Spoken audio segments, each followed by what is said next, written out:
वहाँ की टीम को। फिर हम लोग मोतीराम अड्डा आए, रानी डीहा आए। मोतीराम में भोजन दान हुआ था, रानी डीहा में रात्रि विश्राम हुआ था। मोतीराम अड्डा का कार्यक्रम बहुत ऐतिहासिक था और रानी डीहा का भी कार्यक्रम बहुत अच्छा था। तो यहाँ के दोनों टीमों को धन्यवाद। 30 तारीख को हम लोग रावती नगर में भोजन दान किए थे और जंगल कौड़िया में रात्रि विश्राम किए थे। जंगल कौड़िया के यहाँ उपासक लोग हैं जिनके विद्यालय हम लोग रुके थे, वहाँ प्रिंसिपल साहब भी दिख रहे, प्रबंधक जी। हम लोग रावती नगर से जंगल कौड़िया भी बहुत लंबा चले थे और हमारे यहाँ बौद्ध जी बैठे हुए हैं। और मैं कई मीटिंगों में बोला था अपने लोगों से, जब भी मैं बात कर रहा था मैं बोल रहा था कि चूंकि गोरखपुर शहर है तो गोरखपुर में थोड़ा सा क्रांति धीमी रहेगी, लेकिन जिस तरीके से गोरखपुर में धम्म क्रांति हुई है, जिस तरह से गोरखपुर के राउंड वाइब्रेट हुए हैं, वो एक अपने आप में बहुत अभूतपूर्व रहा है। मुझे लगता है कि ऐसे कार्यक्रम बहुत कम होते हैं। मैं गोरखपुर वासियों का, गोरखपुर के उपासक उपासिकाओं का बहुत धन्यवाद देना चाहूँगा। उसके बाद हम लोग 1 तारीख को महाराजगंज जिले में प्रवेश कर गए थे। पीपीगंज में थे। पीपीगंज में भोजन दान हुआ था, कैंपियरगंज में रात्रि विश्राम हुआ था। दोनों कार्यक्रम बहुत अच्छा था। यहाँ के दोनों टीम को बहुत धन्यवाद। फिर हम लोग फरेंदा में आ गए थे। फरेंदा में भोजन दान हुआ था और हरमंदिर खुर्द में रात्रि विश्राम हुआ था। और जो वहाँ के भंते जी हैं, इनके पास फरेंदा, हरमंदिर खुर्द और मोहनापुर 3 जगह की जिम्मेदारी थी। और आप लोगों को बताते हुए मुझे गर्व भी होता है, मुझे दुख भी होता है कि भंते जी की बहुत दिन से डायलिसिस चल रही है। भंते जी हफ्ते में 2 बार डायलिसिस कराते। मुझे लगता है भंते जी हमारे बीच में, आप लोग भंते जी का दर्शन करें। और भंते जी ने उस यात्रा के लिए, तीनों जगहों के लिए कम से कम 2 महीने लगातार गांव-गांव जाकर के इन्होंने बैठक की थी और हजारों लोगों को भंते जी ने सड़कों पे उतार दिया था। और भंते जी बहुत सामान्य व्यक्ति भी नहीं है। भंते जी का अपना इंटर कॉलेज है, बहुत अच्छा कॉलेज है। भंते जी ने बुद्ध विहार बनाए, भंते जी के हॉस्पिटल्स हैं। और भंते जी मरेंगे नहीं, भंते जी अमर हो चुके हैं। भंते जी का बहुत धन्यवाद। भंते जी उसके बाद हम लोग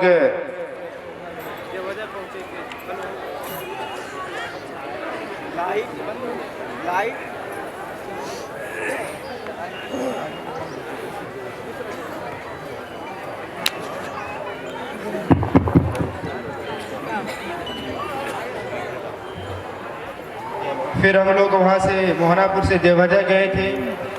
देवोदय में रात्रि तथागत का पालन पोषण करने वाली माता गौतमी का जन्म स्थान है और तथागत और राहुल को लोक कल्याण के लिए दान कर देने वाली माता यशोधरा का भी जन्मभूमि है। तो हम लोग तीनों माताओं के जन्मभूमि पे रात रहे और बहुत उपेक्षित है, लेकिन वहाँ के उपासकों का जो प्रयास है बहुत बड़ा प्रयास है। हम लोग भी उस प्रयास में थोड़ा सा जा करके उसके प्रचार प्रसार में योगदान किए थे। वहाँ दोनों की टीमों को धन्यवाद देना चाहूँगा। उसके बाद हम लोग रामग्राम गए। भगवान बुद्ध की जो अस्थियाँ 8 भागों में बटी थी, एक भाग रामग्राम में भी गया हुआ था। हम लोग इस स्तूप का दर्शन किए और आप लोगों को बताते हुए मुझे प्रसन्नता हो रही कि हम लोग जब रामग्राम गए थे, रामग्राम का स्तूप जैसे देखा मेरी पूरी शरीर वाइब्रेट करी थी। और वहाँ हम लोग पूजा कर रहे थे तो बार बार ऐसा लगता कि ध्यान लग जा रहा है। वो जगह बहुत वाइब्रेशन वाली है। वहाँ की टीम को धन्यवाद। फिर हम लोग रात में आए, महाराजगंज में रात विश्राम किए। महाराजगंज की पूरी टीम है, महाराजगंज की टीम को बहुत धन्यवाद। और उसके बाद फिर हम लोग महाराजगंज में ही शिकारपुर में रात विश्राम किए थे, परतावल में रात विश्राम किए थे। परतावल के उपासक लोग भी हैं, शिकारपुर के उपासक लोग भी हैं। और हाँ, शिकारपुर में भोजन दान था, परतावल में रात्रि विश्राम था। और पूरा महाराजगंज बहुत वाइब्रेट हुआ और मुझे लगता है कि महाराजगंज के लोग हमें भी नहीं भूलेंगे, महाराजगंज को हम भी नहीं भूलेंगे इस जीवन में। उसके बाद हम लोग कप्तानगंज आ गए।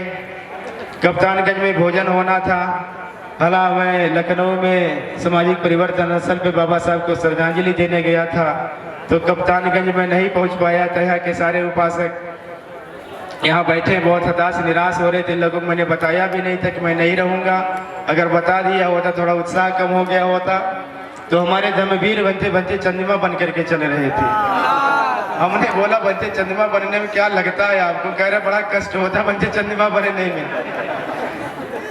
तो कह रहे पीछे हम लोग रहते हैं तो जब थक जाते तो कभी भी आराम कर लेते हैं, कहीं भी गाड़ी में बैठ जाते हैं, लेकिन बनते चंद्रमा बनने में बहुत दिक्कत होती है।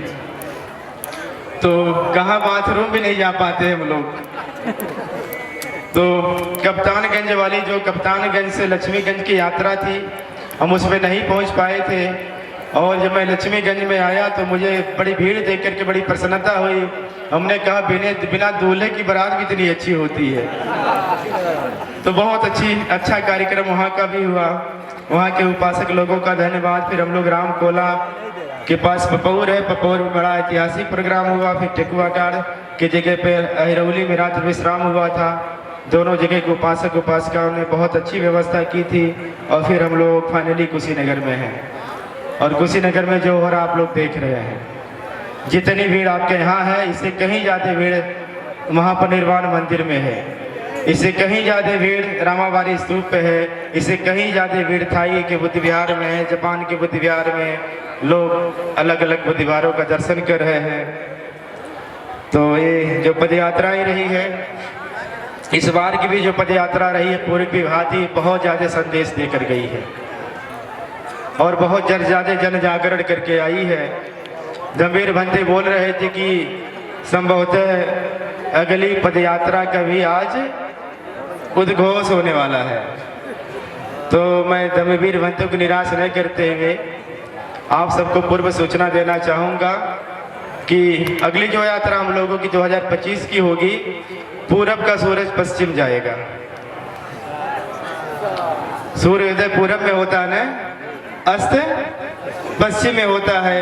तो सूरज पूरब का जो उगा हुआ है वो पश्चिम जाएगा, यानी सारनाथ से संकिसा जाएगा। और मुझे लगता है कि सारनाथ से संकिसा कम से कम 800 किलोमीटर की दूरी होगी। और मुझे लगता है कि कम से कम 1.5 महीने की पदयात्रा होगी। और उस पदयात्रा में जो भी लोग चलना चाहेंगे वो भी से अपना नाम लिखा देंगे। और मैं कहता हूँ कि ये जो हमारी यात्राएं हुई है, मैं रामचंद्र गौतम जी से बोल रहा था महाराजगंज में। हमने कहा कि 100 कार्यक्रम हम कर ले उतनी सफलता नहीं मिलती जितनी एक यात्रा करने में सफलता मिलती है।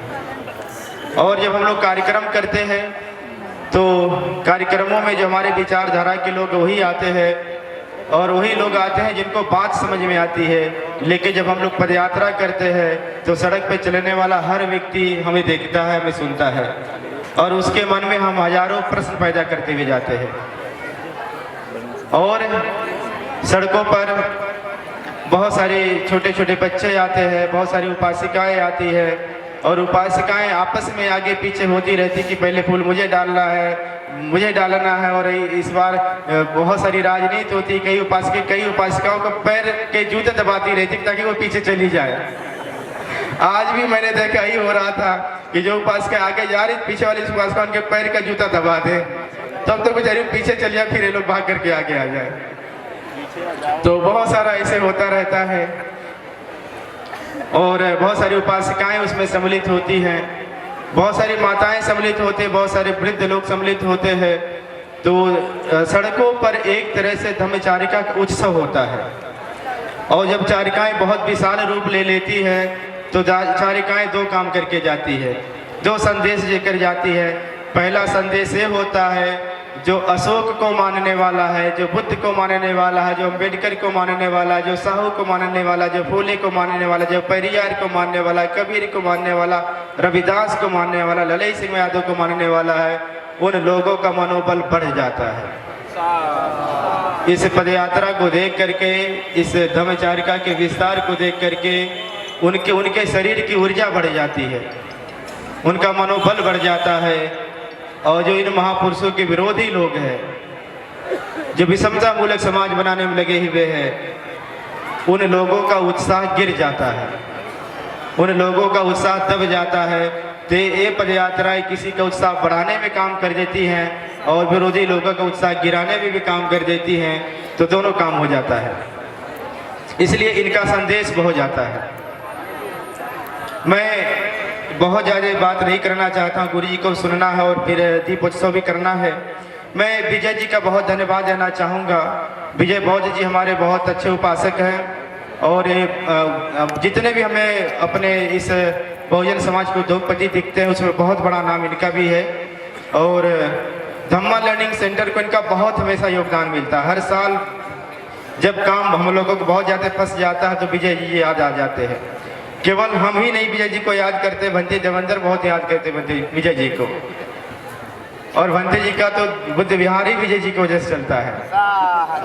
केवल भंते देवेंद्र ही नहीं याद करते विजय जी को, भंते उपनंद संगिसा वाले भी विजय जी को बहुत याद करते हैं। केवल विजय जी को भंते उपनंद संगिसा वाले ही नहीं याद करते हैं, जिन जिन लोगों को हम लोगों ने बता दिया है विजय जी के बारे में वो भंते लोग इनको याद करते हैं। तो विजय जी बहुत महत्वपूर्ण व्यक्ति है। पिछले साल जब हम लोगों ने यात्राएं की तो जो भंते लोगों को ओढ़ने के लिए कंबल देते हैं, मतलब बहुत ज़रूरत पड़ती थी रास्ते के लिए, हमेशा विजय जी देते रहे। इस बार हमने कहा कि विजय जी कंबल नहीं चाहिए, इस बार आप टोपी दे दीजिए, इस बार आप भंते लोगों के लिए स्वेटर दे दीजिए, भंते लोगों के लिए शर्ट दे दीजिए। तो 100 शर्ट 100 और स्वेटर विजय जी ने दिया। टोपी हमारे एसपी राम साहब ने दिया और ये जो सवाल ओढ़े हुए हैं एक यहाँ गाजीपुर में, यहाँ बलिया में एक अधिकारी हैं, नाम नहीं लेना चाहूँगा, उन्होंने दिया। जूता हमारे एक इंजीनियर साहब है, उन लोगों ने दिया। तो बहुत सारे लोग मिल करके सामान देते हैं। मैं बहुत ज़्यादा बात नहीं करते हुए एक बाबा साहब अम्बेडकर का संस्मरण बता करके अपनी बात समाप्त करूँगा। ये संस्मरण मैंने लगभग हर जगह बताया है। संमेलन में दुनिया के जितने भी बौद्ध राष्ट्र हैं उनके प्रधानमंत्री आए हुए थे, उनके राष्ट्रपति आए हुए थे। भारत से भी भारत के तत्कालीन प्रधानमंत्री पंडित जवाहरलाल नेहरू जी गए हुए थे और बाबा साहब के गुरुजी, हम लोगों के महागुरु पूज्य गुरुजी के गुरुजी पूज्य भंते चंद्रमणि महासवीर जी भी गए थे, भंते आनंद कौशलायन जी गए थे, जगदीश कासव जी गए थे, दमरक्षित भंते जी गए थे, बहुत सारे लोग गए हुए थे। जब दूसरे देश के लोग बोलने के लिए खड़ा होते थे वो लोग नेहरू को देख करके, बाबा साहब को देख करके बार बार कहते थे कि देखिए आपके देश में बुद्ध ने जन्म लिया और आप लोग बुद्ध को भूल गए। वो लोग बार बार कहते थे कि देखिए आपके देश में बुद्ध ने बौद्ध धर्म दिया और आप लोग बौद्ध धर्म को भूल गए। वो लोग बार बार कह रहे थे कि देखिए आपके देश में बुद्ध ने ज्ञान का वृक्ष लगाया था और आपने अपने ज्ञान के वृक्ष को सुखा डाला। और वो लोग बार बार कह रहे थे आप लोगों ने बचाया नहीं। वो लोग बार बार शिकायत कर रहे थे, आरोप लगा रहे थे। उन बाहर के लोगों के वक्ताओं के बोलने का असर, उनके आरोप प्रत्यारोप का असर नेहरू जी पे नहीं पड़ा, लेकिन बाबा साहब पे पड़ गया। जब बाबा साहब डॉक्टर अम्बेडकर बोलने के लिए खड़े हुए तो बाबा साहब ने कहा मैं ऐसा मानता हूँ जिस देश में भगवान बुद्ध ने जन्म लिया है उस देश के लोग भगवान बुद्ध को भूल गए हैं। बाबा साहब ने कहा कि मैं ऐसा मानता हूँ जिस देश में भगवान बुद्ध ने बौद्ध धर्म दिया था उस देश से बौद्ध धर्म समाप्त हो गया है। बाबा साहब ने कहा कि मैं ऐसा मानता हूँ जिस देश में भगवान बुद्ध ने ज्ञान का वृक्ष लगाया था वो वृक्ष सूख रहा है। बाबा साहब ने कहा लेकिन मैं आपको ये भी बताना चाहता हूँ कि वह वृक्ष अभी पूरी तरीके से सूखा नहीं है। बाबा साहब ने कहा अगर उस पर पानी डाला जाए तो उसकी जड़ें हरी भरी हो जाएंगी। जब जड़ें हरी भरी हो जाएंगी उसकी टहनियाँ हरी भरी हो जाएंगी। जब टहनियाँ हरी भरी हो जाएंगी उसके पत्ते हरे भरे हो जाएंगे। जब पत्ते हरे भरे हो जाएंगे फिर उस पर छाया आ जाएगा, फिर उस पर फल आ जाएगा और लोग उसका फिर उपयोग करने लग जाएंगे। बाबा साहब ने कहा कि मैं आपके सामने संकल्प ले रहा हूँ। बाबा साहब ने कहा कि मैं आपके सामने प्रतिज्ञा कर रहा हूँ। बाबा साहब ने कहा कि मैं आप सबको विश्वास दे करके जा रहा हूँ, भारत वापस जाऊंगा अपने लाखों अनुयायियों के साथ। भारत में बौद्ध धर्म का जो वृक्ष सूख रहा है उस पर पानी डाल करके हरा भरा करूंगा। डॉक्टर बाबा साहब अम्बेडकर वापस आए। 14 अक्टूबर 1956 के दिन भारत में ज्ञान का जो वृक्ष सूख रहा था डॉक्टर बाबा साहब अम्बेडकर ने अपने 10 लाख अनुयायियों के साथ उस पर पानी डाल करके हरा भरा कर दिया। बाबा साहब अमर रहे। मुझे उस समय के एक और संस्मरण याद आता है। महापंडित राहुल संस्कृतायन जापान जा रहे थे। जापान के वो काठमांडू के एयरपोर्ट पर रुके हुए थे। काठमांडू के एयरपोर्ट पर उनसे पत्रकारों ने कहा कि राहुल जी डॉक्टर बाबा साहब अम्बेडकर ने बड़ी क्रांति कर दी है। उस क्रांति की गूंज पूरे दुनिया में सुनाई दे रही है। पूरे दुनिया के बौद्ध लोग बहुत खुश हैं। आप बाबा साहब अम्बेडकर की क्रांति को किस रूप में देखते हैं? महापंडित राहुल सांस्कृतायन ने पत्रकारों को जवाब देते हुए कहा डॉक्टर बाबा साहब अम्बेडकर ने भारत में बौद्ध धर्म का ऐसा मजबूत खंभा गाड़ा है, अब उसे कोई माँ का लाल हिला नहीं सकता। और आज हम देख रहे हैं कि बाबा साहब अम्बेडकर के अनुयायी देश में लगातार खंभे गाड़ रहे हैं और रोज गाड़ रहे हैं। इस धम्मचारिका में 40-45 जगह खंभे गड़े हैं। सुबह शाम 2 देशनाएं हो रही थी, 2 कार्यक्रम हो रहे थे, हर जगह खंभे गड़े हैं और बहुत मजबूत उपासकों ने खंभे गाड़े हैं। मैं पूरे देश में जाता रहता हूँ। देश का कोई राज्य नहीं है जहाँ बौद्धों की संख्या दिनों दिन न बढ़ रही हो। देश का कोई ऐसा जिला नहीं है जहाँ बौद्धों की संख्या दिनों दिन नहीं बढ़ रही है, और देश का कोई तहसील नहीं है जहाँ बौद्धों की संख्या दिनों दिन नहीं बढ़ रही है। आप प्रदेशों को छोड़ दीजिए, आप जिलों को छोड़ दीजिए, आप तहसीलों को छोड़ दीजिए, अब देश का कोई गांव भी नहीं बचा है जहां डॉक्टर बाबा साहब अम्बेडकर का अनुयायी न रहता हो और वहां रह करके बुद्ध में भारत का सपना न देखता हो। आज गांव में हमारे अनुयायी उत्पन्न हो चुके हैं, पैदा हो चुके हैं, और बहुत सारे लोग व्यक्तिगत रूप से, बहुत सारे लोग संगठन बना करके दिन रात काम कर रहे हैं। बाबा साहब ने कहा कि आने वाली सदी बौद्धों की सदी होगी, और हमें अब बौद्धों की सदी दिखती हुई नजर आ रही है। और इस धम्मचारिकाओं में हम लोगों ने देखा है कि लोग जातियां छोड़ करके, जाति भावना से ऊपर उठ करके लोग इन धम्मचारिकाओं में योगदान दिया है। लोगों ने खाने पीने की व्यवस्थाएं की है, लोगों ने आर्थिक मदद किया है। मुझे लगता है कि ओबीसी की, शेड्यूल कास्ट की कोई जाति नहीं है जो नहीं लगी होगी इस धम्मचारिका के लिए। मुझे ऐसा लगता है कि ओबीसी की कोई जाति नहीं जो नहीं लगी होगी। और मुझे तो कई बार पिछले यात्रा में, तीनों यात्राओं में मुझे मुसलमान समाज के लोगों का भी बहुत सहयोग मिला। वो लोगों ने भोजन दान कराए हैं, उन लोगों ने रात विश्राम के अवसर दिए हैं, और उन लोगों ने आर्थिक मदद भी किए हैं। तो ऐसा लग रहा है कि बाबा साहब अम्बेडकर का 21वीं सदी वाला सपना साकार हो रहा। और मुझे लगता भी है, और मुझे इसलिए भी लगता है, एक उदाहरण मैं आपको देना चाहता हूं कि आप अपने घर के अपने बच्चों को देखिए। आपके जो 3 साल के बच्चे, 4 साल के बच्चे, 5 साल के बच्चे, 10 साल के बच्चे हैं, आप ये देखिए, कभी अपने से तुलना करिए कि आपके बच्चे आपसे तेज है कि नहीं है, और आप पाएंगे कि आपके बच्चे आपसे तेज हैं। आने वाले 10-20 सालों में विज्ञान बढ़ने वाला है, टेक्नोलॉजी बढ़ने वाली है, शिक्षा बढ़ने वाला है। जैसे जैसे टेक्नोलॉजी बढ़ेगी, जैसे जैसे विज्ञान बढ़ेगा, जैसे जैसे शिक्षा बढ़ेगी, ये हमारे बच्चे और बुद्धिजीवी होते जाएंगे। आने वाले 10-20 सालों में इन बच्चों के सामने 2 ही विकल्प है। देश के बच्चों के सामने 2 ही विकल्प है, या तो देश के बच्चे बौद्ध हो जाएंगे, नहीं तो नास्तिक हो जाएंगे। और मैं कहता हूँ नास्तिक होना भी हमारे हित में है। और मैं कहता हूँ लोगों से, या तो आप बौद्ध बनो, नहीं तो नास्तिक हो जाओ। और नास्तिक को भी मैं बहुत खराब नहीं मानता, नास्तिक उसी को मानता हूँ। नास्तिक वही होता है जो ज्ञान विज्ञान में भरोसा रखता है, और ज्ञान विज्ञान हम लोग भी मानने वाले होते हैं। तो जो नास्तिक होता हमारा छोटा भाई ही होता है, आज नहीं तो कल फिर हमारे ही शरण में आने वाला है। उसका नास्तिक होना मतलब पहली शुरुआत होती है हमारे पास आने के लिए। तो आने वाली 21वीं सदी बौद्धों की सदी है, मुझे दिख रहा है। बस आप लोगों से मुझे यही कहना है कि जो आपने जिस तरह से धम्मचारिका में आपने प्रयास किया है विभिन्न समाज के लोगों से मदद लेने के लिए, आप ऐसे प्रयास करते रहिए। हर जाति में अच्छे लोग भी, हर जाति में बुरे लोग भी हैं।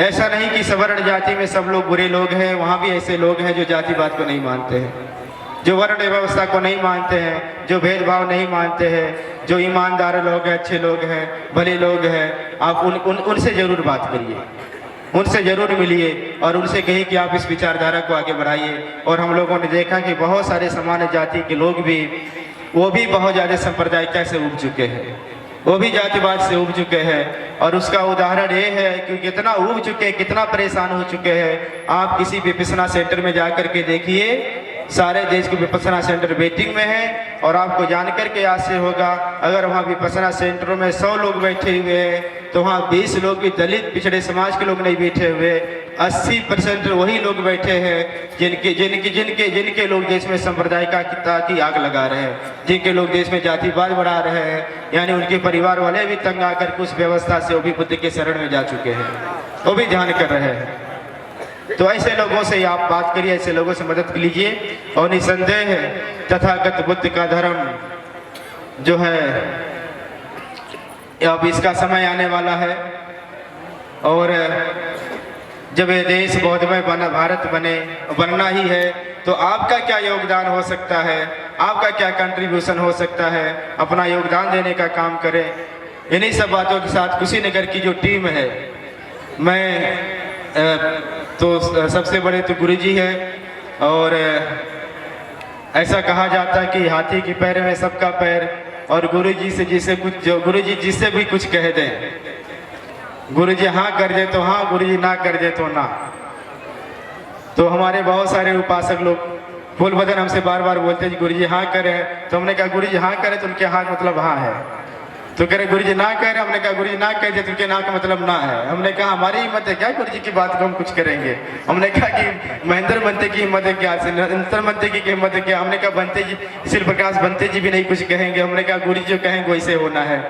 तो गुरुजी के साथ फूलबदन ने बहुत मेहनत किया है, नगीना जी ने बहुत मेहनत किया है। इस मंदिर का जो प्रबंधन है, ये जो है एक गुरु माता यहाँ बैठी हुई है, भी आज लगी हुई थी, इनका भी बहुत परिश्रम है। और यहाँ अशोक जी हैं, यहाँ गुरु जी के शिष्य हैं, देखिए मनोज हैं, अशोक है, अमित हैं, ये सारे लोग, बहुत सारे बैनर पोस्टर ये लोगों ने भी लगा रखे हैं, बहुत सारी मेहनत कर रहे थे। यहाँ कहीं डॉक्टर वीरेंद्र जी वगैरह देख रहे थे, ये लोग भी बहुत सारा मेहनत कर रहे थे। सुरेश भारती जी वगैरह यहाँ पे कहीं हैं, ये लोग भी बहुत सारा लगे हुए थे। पूरी यहाँ की टीम बहुत तेजी के साथ लगी हुई थी। तो मैं आप सभी को बहुत बहुत धन्यवाद देते हुए, और बहुत सारे नाम यहाँ जो है रामचंद्र जी है, यहाँ महाराज जी बैठे हुए हैं, इधर नंदलाल जी बैठे हुए, बलिया वाली टीम, इधर मास्टर साहब बैठे हुए हैं, और इधर क्या नाम महेंद्र जी बैठे हैं, मुरली मार साहब बैठे हैं, इन्होंने भी क्रांति की, गोपाल जी बैठे हुए हैं, और इधर बहुत सारे उपासक, इधर अपने गन्ना अधिकारी महोदय हैं जो है, इधर सुनंद बैठे हुए हैं, इधर बिंदु मैडम बैठी हुई हैं, त्रिलोकी बैठे हुए हैं। इनके उपासक हीरो हैं, पता नहीं कहाँ गाय में बस कर को छोड़ करके, हीरोइन को छोड़ करके। इधर मास्टर साहब बैठे उरवा वाले, इधर खड्डा वाले मास्टर साहब, मनीष मार साहब, बहुत सारे इधर पहलवान वगैरह जी बैठे, बहुत सारे लोगों का नाम, इधर प्रधान जी सीताराम जी हैं, मैं किसका नाम लूँ। एक इधर जो है एक और उपासक बैठे हुए हैं जो है कप्तानगंज वाले, और एक हाँ, और इधर ये बलिया वहाँ वाली टीम के जो है, इधर ये भी बहुत अच्छे गायक है, सूबेदार जिनको समय नहीं मिला है। रवि प्रीति हमारे बहुत प्रिय लोगों में से एक है। ये लोगों की दीक्षा हम नहीं दिया हुआ है, तो इन लोगों को अधिकार है, मैं जहाँ चाहता उनको गवा देता हूँ, और जहाँ चाहता उनको मना कर देता हूँ वहाँ मत गाने जाना, तो लोग मान भी जाते हैं। तो इन दोनों का धन्यवाद। तो इन्हीं शब्दों के साथ मैं पूज्य गुरुजी को का पुण्य स्मरण करता हूँ। मैं चाहता हूँ कि पूज्य गुरुजी आप सभी लोगों को आशीर्वाद दें।